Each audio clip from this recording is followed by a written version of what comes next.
You know, there's a stream of American thought that really wishes we would decay and fall apart and that the future would be bleak so the government could then share the misery. It was captured by Jimmy Carter in his Malaise speech. It's captured every week by Barack Obama in his apologias disguised as press conferences. The fact is, and the governor is exactly right, when we get back, I mean, a lot of these folks are right about a lot of things. His energy plan, his industrial manufacturing plan, most of what he put down, a fair amount, but not totally what my good friend said there, hard money with a very limited Federal Reserve. What Huntsman has done, and she's right on repealing Dodd-Frank. I'm shocked that the House Republicans haven't repealed Dodd-Frank. They ought to do it now. They ought to repeal Sarbanes-Oxley now.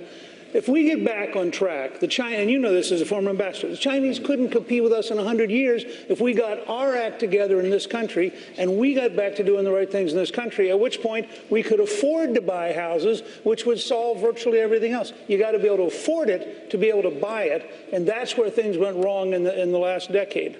All right, Juliana. Mr. Kaine,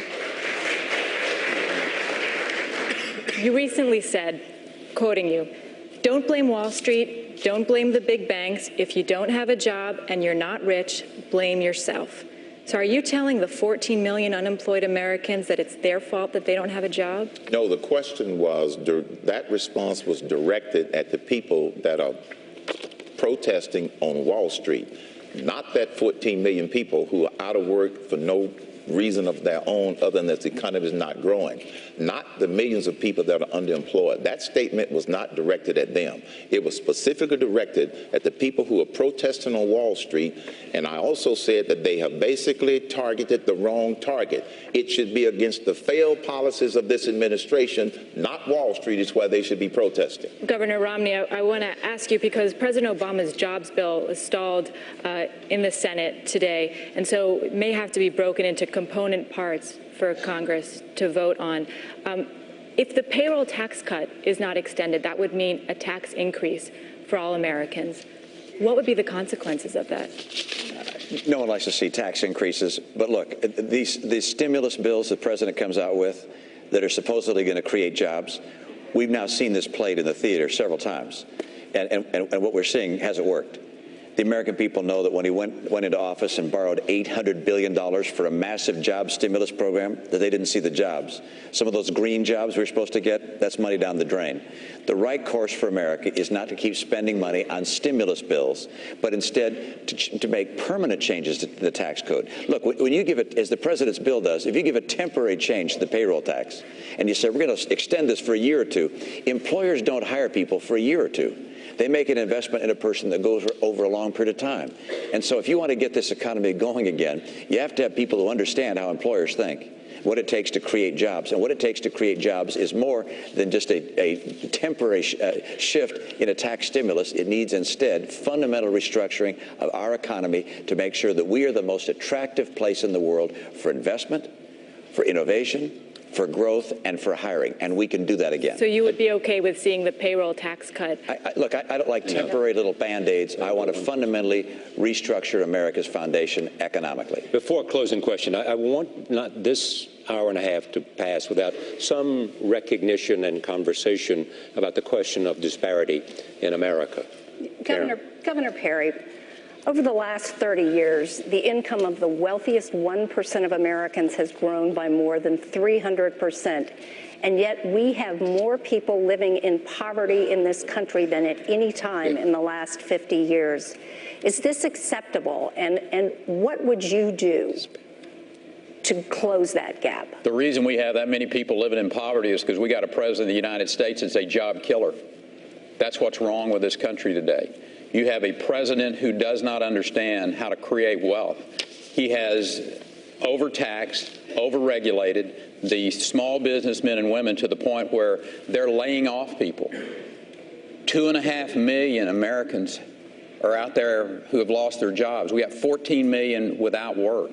This president, I will suggest to you, is the biggest deterrent to getting this country back on track. And we have to do everything we can to replace Barack Obama in 2012. All right, there's more to it. Okay, but we're almost out of time. I want to give you a chance, and then we have to go to the final question. There's more to it than that. I agree with Rick, what he said. But the biggest problem with poverty in America, we don't talk about here because it's an economic discussion, and that is the breakdown of the American family. You want to look at the poverty rate among families that have a husband and wife working in them? It's 5% today. A family that's headed by one person, it's 30% today. We need to do something. We need to talk about economics. The home, the word home in Greek is the basis of the word economy. It is the foundation of our country. We need to have a policy that supports families, that encourages marriage, that has fathers take responsibility for their children. You can't have limited government.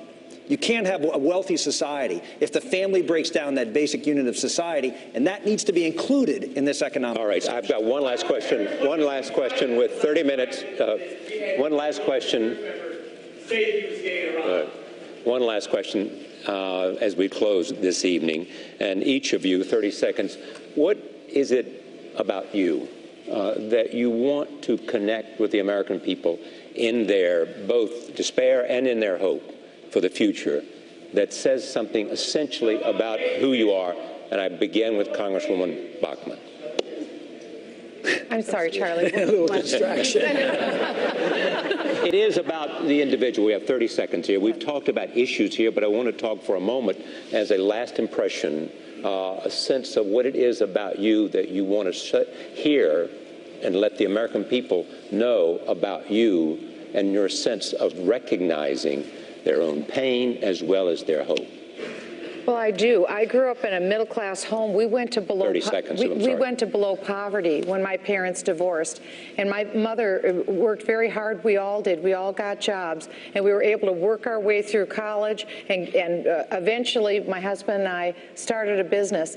We have broken hearts for at-risk kids, Charlie. That's why we took 23 foster children into our home. I believe the best solutions are the ones closest to home.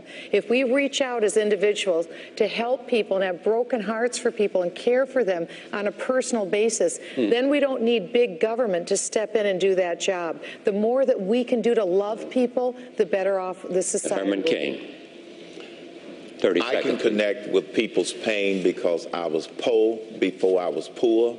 My dad worked 3 jobs. I understand what that means, but more importantly, with my career and with my record, I understand that leaders are supposed to make sure we're working on the right problems. We assign the right priority.